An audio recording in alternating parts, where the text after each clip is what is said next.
যেদিন একদমই হাতে সময় কম থাকবে অথবা আপনাদের রান্না করতে ইচ্ছে করবে না, সেই দিন এই মাখা ডাল চচ্চড়িটা করে নিতে পারেন।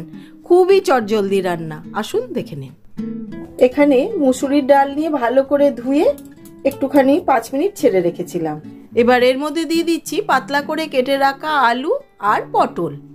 এখানে আছে পাতলা করে কেটে রাখা টমেটো, কয়েকটা গোটা রসুন কোয়া, পাতলা করে কাটা পেঁয়াজ আর পেট ফাটিয়ে নেওয়া কাঁচা লঙ্কা। এবার এগুলিও এর মধ্যে দিয়ে দিচ্ছি। এবার দিয়ে দিচ্ছি প্রয়োজন মতন হলুদ, লবণ, সামান্য পরিমাণে ভাজা জিরে গুঁড়ো, কাঁচা সর্ষের তেল দিয়ে খুব ভালো করে এটাকে ডোলে মেখে নিচ্ছি। মাখাতেই না অর্ধেক রান্না হয়ে যাবে।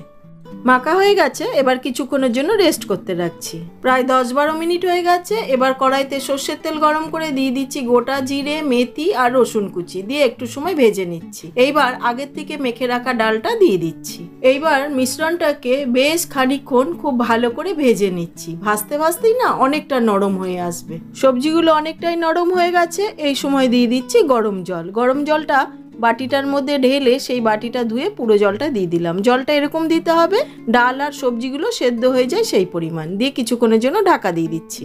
এবার ঢাকাটা খুলে নিচ্ছি। খুব ভালো মতন দেখেই বোঝা যাচ্ছে হয়ে গেছে। তবে আমি দেখে নিচ্ছি সবজিগুলো সেদ্ধ হয়েছে কিনা। আলুটাও সেদ্ধ হয়ে গেছে, পটলটাও সেদ্ধ হয়ে গেছে। এইবার দিয়ে দিচ্ছি সামান্য একটুখানি চিনি আর অল্প একটু ঘি। রান্নাতে আমি একটু আধটু চিনি ব্যবহার করেই থাকি। এটা না প্রত্যেকের নিজেদের ইচ্ছা অনুযায়ী, টেস্ট অনুযায়ী, তাই বলে কিন্তু রেসিপিটা পুরো মিষ্টি হয়ে যাবে না। তবে আপনারা যারা পছন্দ করেন দেবেন, না করলে নাও দিতে পারেন।